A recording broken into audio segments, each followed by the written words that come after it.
Fala galera, estamos de volta aí na aula 6, nesse bloco, parte 5 da aula 6, hein meu amigo? Vamos seguindo?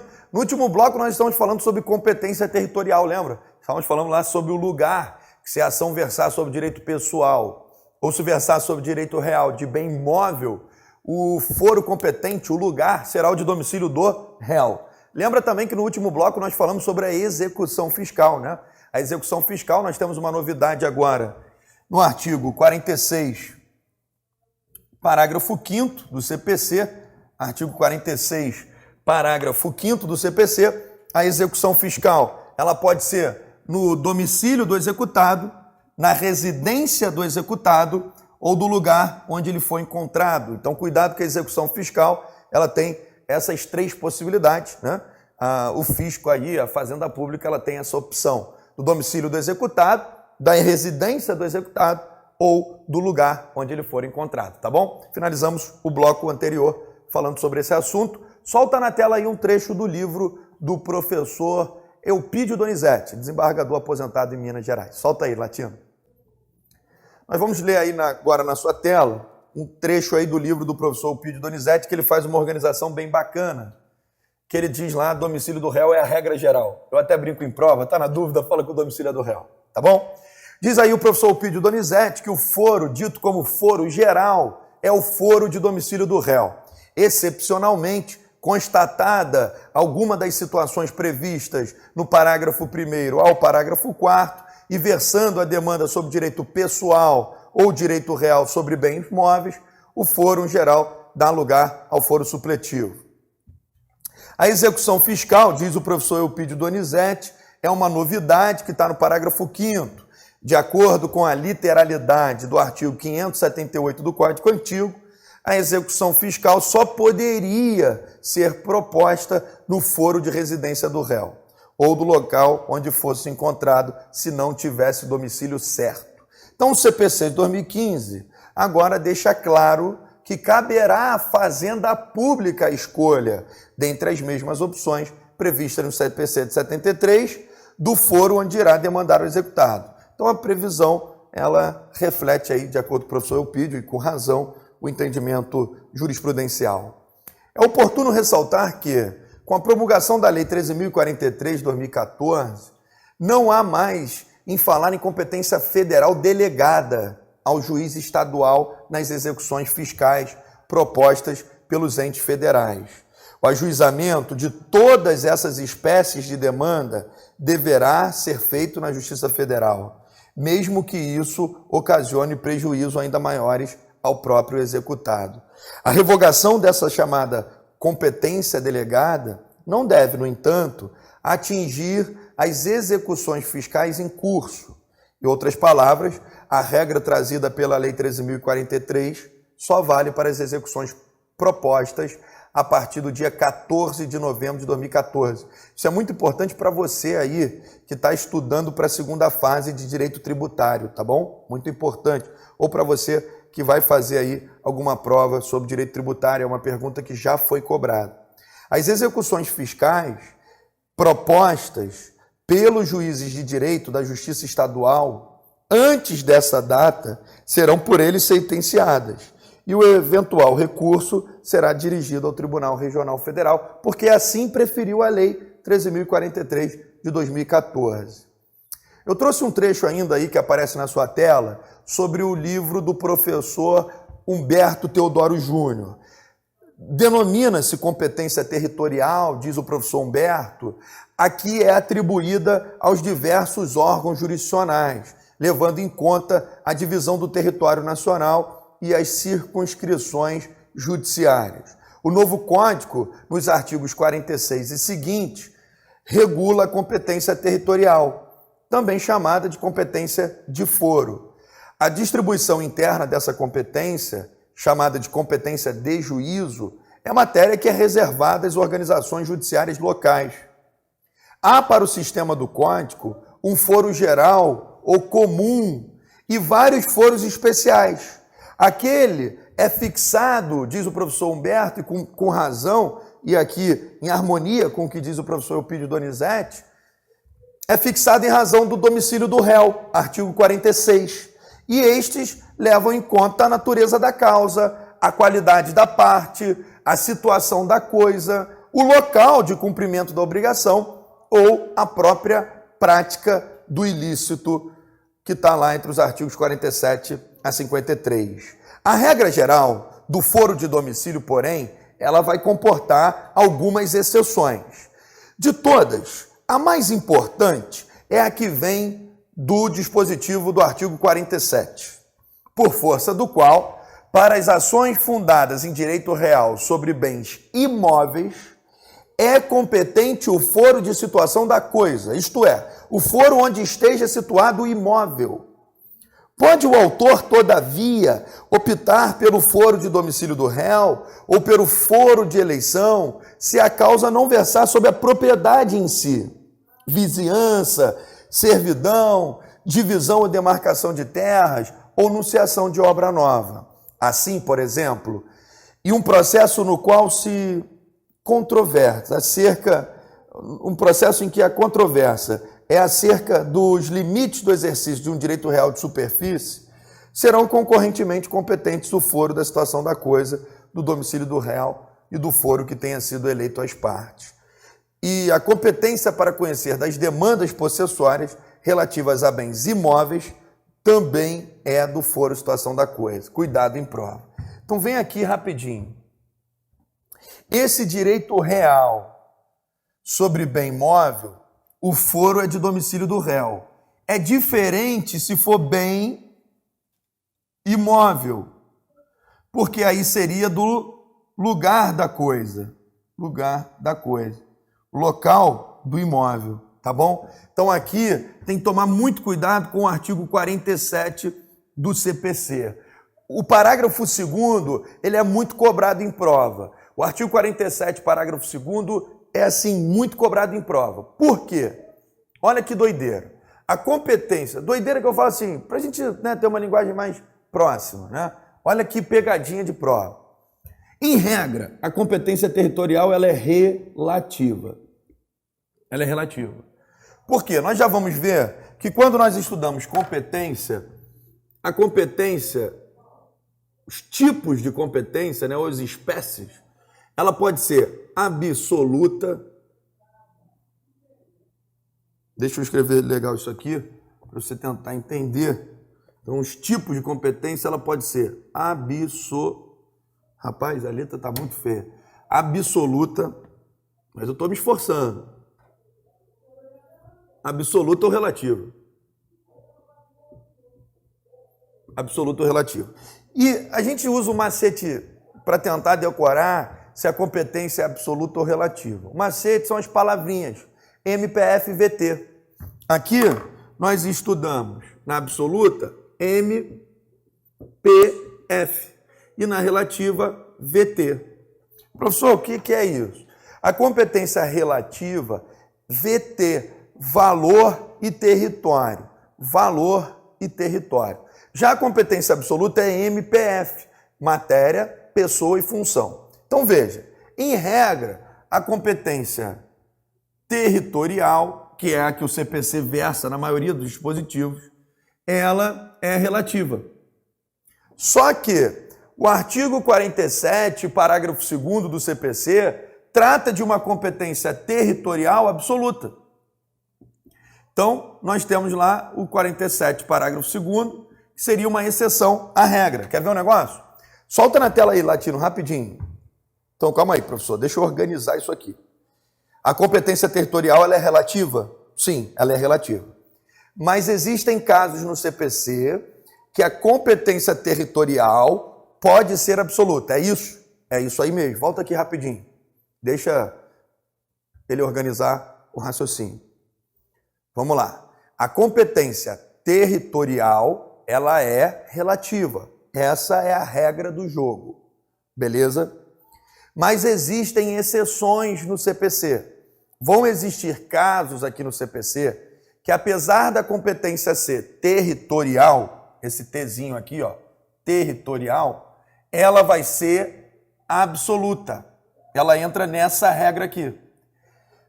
Professor, me dá um exemplo, então, de uma competência que ela é territorial, mas é absoluta. Vamos ao parágrafo 2º do artigo 47, solta na tela aí, Latino. Tá aqui o exemplo, ó. Eu até botei outros exemplos no teu material, mas esse é o mais cobrado em prova. Tá aqui o exemplo, ó, parágrafo 2º do artigo 47. Olha o que diz aí o artigo 47, o parágrafo 2º. A ação possessória imobiliária será proposta no foro de sua situação da coisa, ou seja, territorial, cujo juízo tem competência o quê? Absoluta.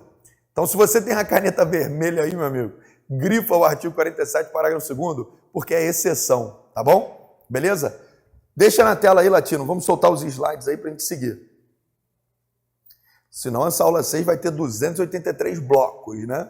O que não é nada mal para quem gosta de estudar. Deixa aí na tela, Latino, esse cuidado em prova, tá bom?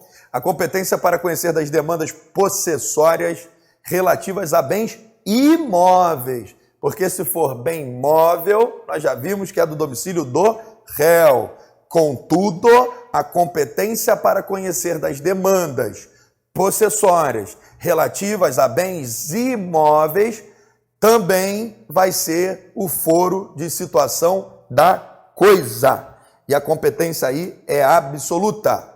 Deixa na tela aí, Latino, a competência territorial para os processos relacionados à sucessão mortis causa. Por exemplo, inventário e partilha, arrecadação, cumprimento de disposições de última vontade, impugnação ou anulação de partilha extrajudicial, e para todos os processos em que o espólio é demandado, é do último domicílio do autor da herança, pouco importando o local em que tenha se dado o falecimento. O espólio, para quem não sabe, é a massa de bens, né? O espólio vai entrar todos os bens, não só os bens, as dívidas também entram, são todas as receitas, as despesas do falecido.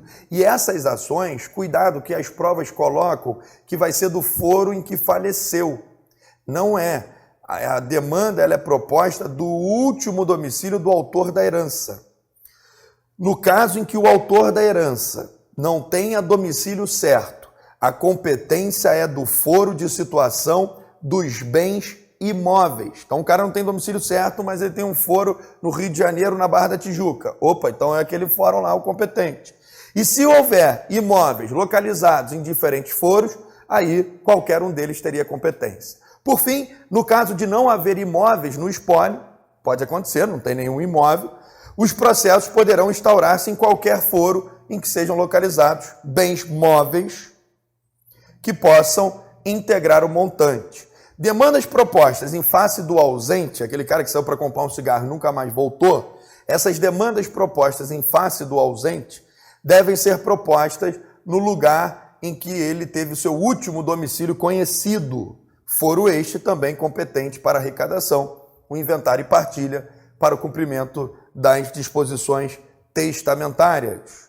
No processo, ou melhor, nos processos instaurados por demanda proposta pela União, por Estado ou pelo Distrito Federal, a competência é do foro de domicílio do demandado. Então a União, o Estado ou o Distrito Federal está processando você, aonde que vai correr essa ação? Qual é o foro competente? É o foro de domicílio do demandado. Isso você vai encontrar nos artigos 51 e 52 do CPC. Sendo ela, porém, a demandada, aí é quando você processa o Estado, o processo poderá instaurar-se no foro de domicílio do autor, de ocorrência do ato ou fato que originou a demanda, ou de situação da coisa, ou no Distrito Federal, ou na capital. E, por fim, nós vamos estudar lá no artigo 53 uma série de disposições relevantes acerca da fixação também da competência territorial. Assim é que será competente, por exemplo, o foro de domicílio do guardião do filho incapaz, para os processos de divórcio, separação, anulação de casamento, reconhecimento ou dissolução de união estável.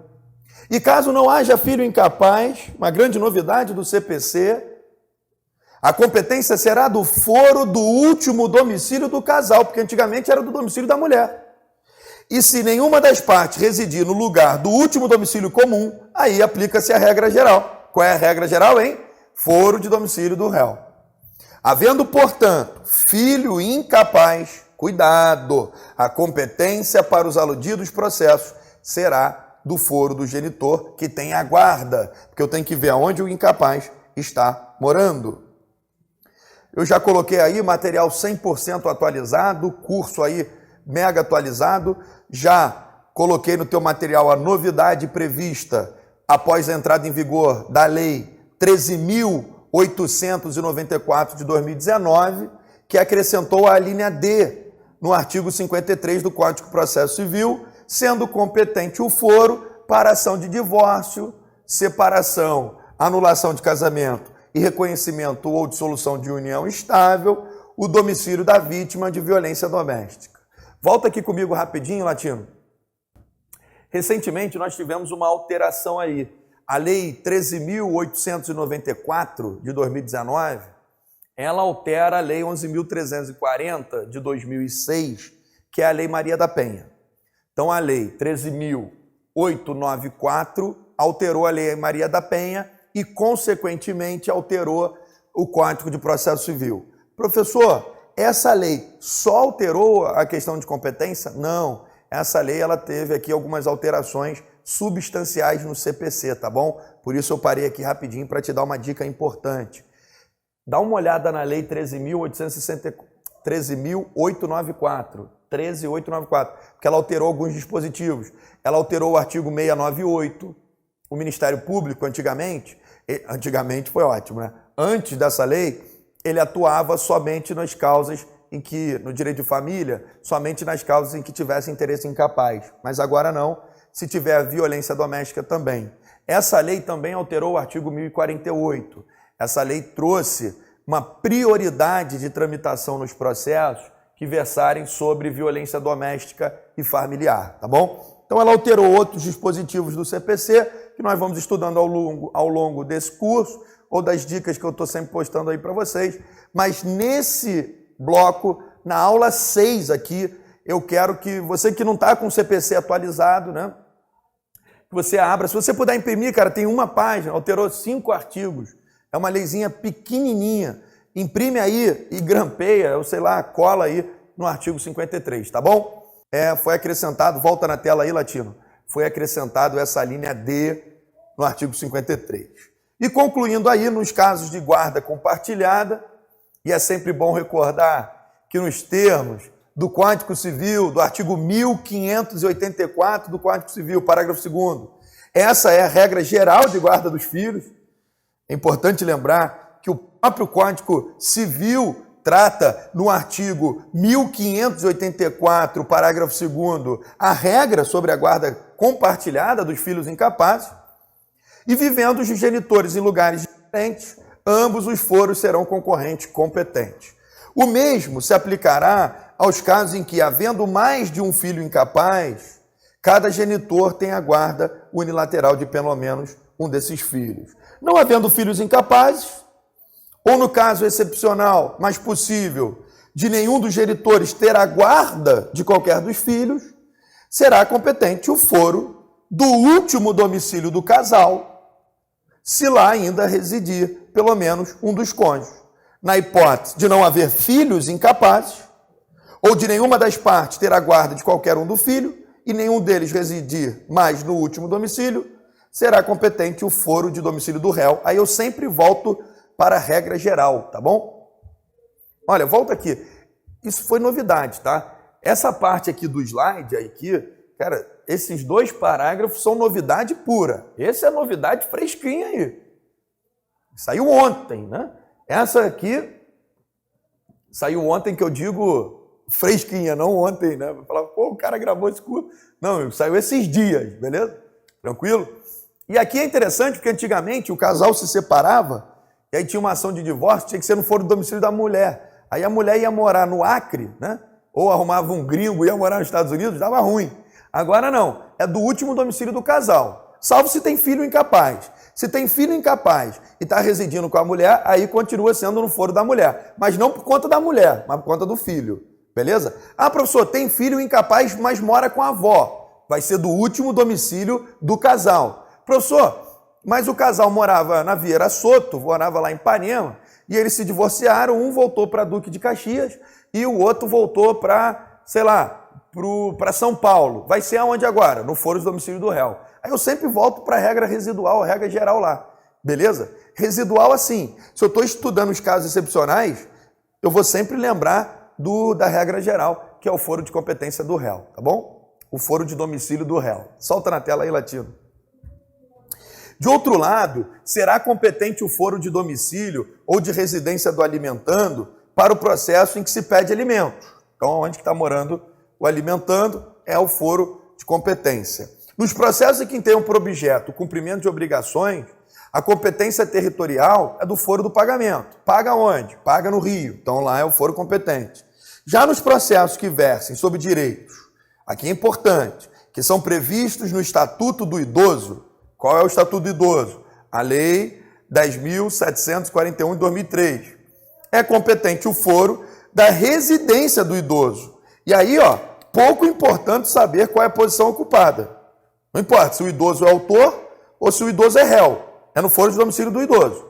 Nos termos do artigo 53, inciso 3º, a linha E.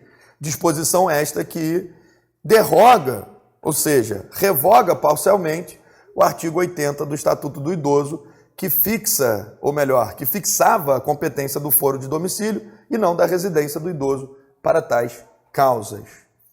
E aí eu coloquei rapidinho na tua tela e também no teu material, diferenças básicas, né, entre residência e domicílio. Coloquei aí que residência é o local onde a pessoa mora com intuito permanente, que pode coincidir com o domicílio legal, diferente das moradas provisórias, como os casos, por exemplo, de hotéis ou aquelas temporadas em que está na casa de um amigo ou de um parente. A residência, ela tem característica que ela exige o intuito de permanência. Então, quando eu estou na casa de um amigo meu, eu não estou residindo lá, tá? Eu estou agregado lá. A residência exige o intuito de permanência. O indivíduo pode ter várias residências com intuito de permanência, não tem problema. Jogador de futebol, às vezes. Já o domicílio, conforme definição dada pelo próprio Código Civil, pode ser o local onde a pessoa estabelece sua residência definitiva ou o local onde a pessoa exerce suas atividades profissionais, que também é considerado domicílio, prefeitos lá do Código Civil. Uma pessoa também pode ter vários domicílios. O novo Código Civil estabelece alguns domicílios que são chamados de domicílios legais, independente da residência ou atividade profissional, conforme os artigos abaixo transcritos. Eu não botei no slide, mas coloquei na tua apostila, tá bom? Quanto tempo aí, Latino? 23. Seguindo aí no material sobre competência, para o processo que tenha por objeto reparação de danos, é competente o foro do lugar do ato ou fato. Tratando-se de reparação de dano sofrida em razão de um delito, assim entendido o fato que seja tipificado como ilícito penal ou de um acidente de veículos, são concorrentemente competentes, pode ser em qualquer um deles, o foro onde tem ocorrido o evento e o de domicílio do autor. E é também de competência do foro do lugar do ato ou do fato conhecer de causas em que seja o réu administrador ou gestor de negócios. Eu coloquei em negrito aí. Em todos os casos previstos no artigo 53, porém, será possível também demandar-se no foro de domicílio do réu, o qual deve ser considerado concorrentemente para conhecer de tais causas. Então vamos a um exemplo típico aqui. Vamos ver se dá para botar ali, Latino. Volta comigo aqui. Ixi, rapaz, está tudo cheio aqui. Eu vou ter que apagar alguma coisa aqui. Eu vou ter que apagar, vou pagar aqui embaixo, beleza? Que são as exceções da perpetuação da jurisprudência, da jurisdição, ou perpetuação da competência. Volta aqui comigo rapidinho. Vamos pegar um exemplo desse slide aí. Então nós vimos a perpetuação da competência, tem essas duas exceções aqui, o órgão que for suprimido e alteração da regra, nós vimos isso num desses blocos anteriores, Eu vou apagar só essa parte aqui. Vocês sabem que eu não gosto muito de apagar o quadro, né? Ele vai ficando bem cheio. Mas eu quero te mostrar um negócio. Vamos lá. Vamos dar um exemplo aqui de um caso, acidente de veículos, tá bom? Então eu tenho um caso aqui de acidente de veículo. Eu bati no carro do Latino. Então bati lá no carro do Latino. O acidente foi aonde? O acidente foi em São Paulo, meu amigo. Eu estava indo para o Cable Park, fazer lá andar de wakeboard lá no Cable Park, São Paulo, e o Latino estava indo para São Paulo para gravar o show do Araqueto para entregar para o Arthur Damasceno. Não é isso, Latino? Então o Latino estava lá em São Paulo, eu também, e batemos de carro. Colisão de veículo automotor. Eu entendo que eu tenho razão. Falo, pô, o Latino deu mole, o Latino bateu na minha traseira, quer dizer, na traseira do meu carro, né, Latino? Bateu na traseira do veículo. Eu entendo que eu tenho razão. Eu moro no Rio de Janeiro. E o Latino, como arrumou um bico lá em São Paulo, está morando em São Paulo mesmo. O Latino está morando em São Paulo. Não, vamos botar um exemplo melhor aqui. Vamos botar aqui as partes. Vou botar um exemplo melhor. Eu fui morar... O Francisco foi morar em Santa Catarina e o Latino mora no Rio de Janeiro, beleza?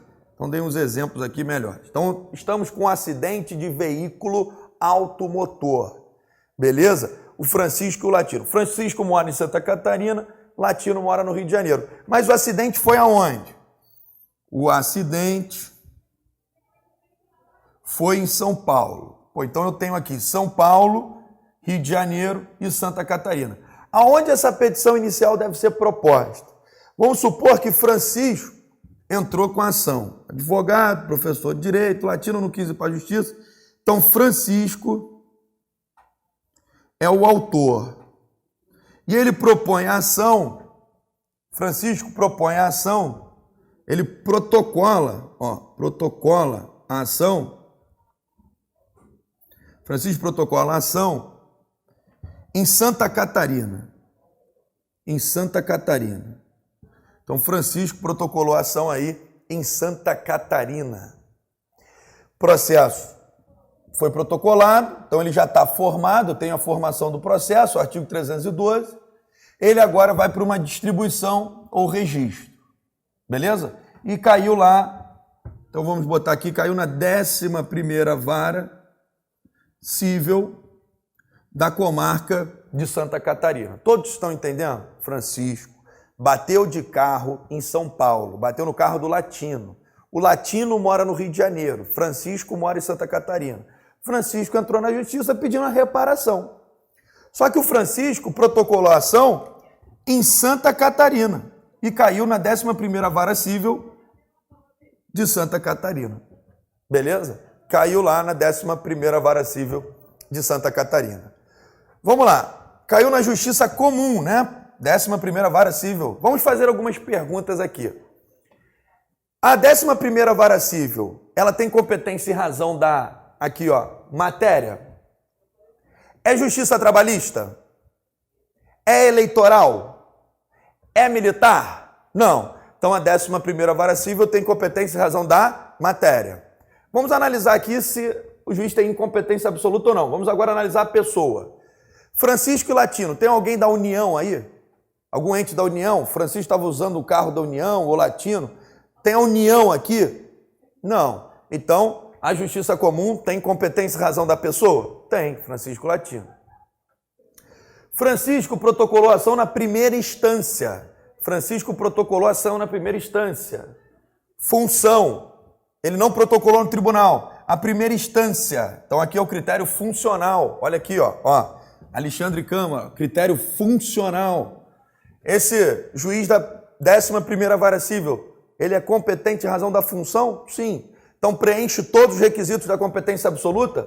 Sim, preenche todos os requisitos da competência absoluta. Vamos lá. Agora eu tenho que analisar o quê? A competência territorial. Vamos analisar a competência territorial. Francisco poderia ter protocolado o foro de seu domicílio? Vamos analisar aí o artigo 53, solta na tela, Latino. Olha só que interessante, o artigo 53 do Código de Processo Civil. Artigo 53 diz que é competente o foro. Olha o inciso 5º. Muito cobrado em prova e novidade aí no CPC. Artigo 53, inciso 5º. É competente o foro de domicílio do autor ou do local do fato para ação de reparação de dano sofrido em razão de delito ou acidente de veículos, inclusive aeronaves, que é a grande novidade do CPC. Antigamente era só veículos terrestres, agora, inclusive aeronaves. Volta comigo aqui. Então, nesses casos de acidente de veículo, a competência pode ser do domicílio do autor ou do local do fato. Acidente de veículo, a competência pode ser do domicílio do autor ou de local do fato. Cuidado que o novo CPC acrescentou, inclusive aeronaves. Isso não tinha no Código revogado, tá bom? Como o Francisco mora em Santa Catarina, professor, mas o acidente foi em São Paulo. Não importa. A ação poderia ter sido proposta em São Paulo, que foi o local do fato. Só não poderia onde? Pegar até a caneta vermelha aqui. Só não poderia no Rio de Janeiro, que é o foro de domicílio de Latino. Latino mora no Rio de Janeiro. Então esse aqui não pode. Esse aqui, ó, tchau. Mas o foro de domicílio do Francisco e de São Paulo, poderia, beleza? Então esse juiz aqui tem competência. Razão da matéria, da pessoa, da função, do valor e do território. Então o juízo de admissibilidade vai ser o quê? Positivo. Positivo aqui. Beleza? Tranquilo? Professor, mas vamos supor que Latino também entenda que ele tem razão. Então ele vai ser o autor. Você está me falando que não pode no Rio de Janeiro? Vamos supor que Latino